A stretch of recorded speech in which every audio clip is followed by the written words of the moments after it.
Greetings. What if humans are reading the history wrong?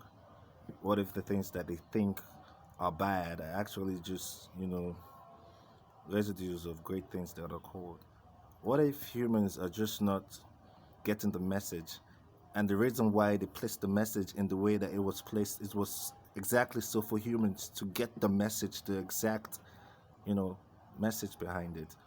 Like the hieroglyphics and the whole ancient symbols. Most humans see bones in somewhere like a temple, and they just assume that they were killing people there because they saw bones.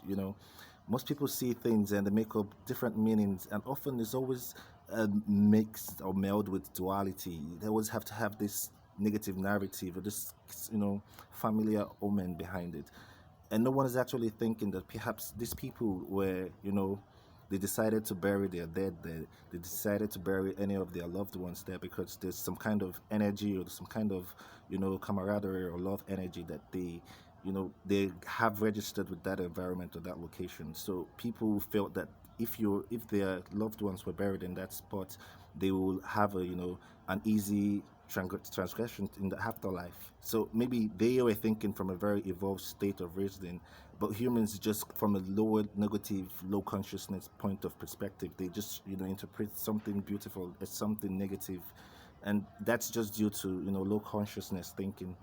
Because otherwise you would be able to see that perhaps an altar is somewhere sacred. So perhaps just maybe the people in the ancient time knew what was sacred and what wasn't. And like also like the hieroglyphics, they have some of all these depictions of people or entities that you would think, because of the way that they draw the faces, perhaps these people had their higher connections on, and they were able to see people physically and spiritually. So it's not just about seeing their aura, it's about seeing what you would call a spirit animal. And they decided to draw these perhaps these ancient people in the with their spirit animal, so the people in the future can understand that, oh, this person with a face like a bird is from an avian society, perhaps an extraterrestrial who's dwelling with humans, but may look human, but they just don't want to live the fact that the person has some extraterrestrial background. So you understand that at the certain level of thinking, there's a kind of spiritual animal that's associated with your being. So someone that perhaps have a, you know, um, snake on their forehead may means that person is an enlightened person. That's why they depict some people with having a snake on their forehead, and they have some people who are depicted with looking like a dog, and perhaps that's telling you that this person, doesn't have free will thinking, So if you start thinking from a different perspective, you realize that many of the things that are left from by the people in the ancient times were left there on purpose for humans to get a very important message.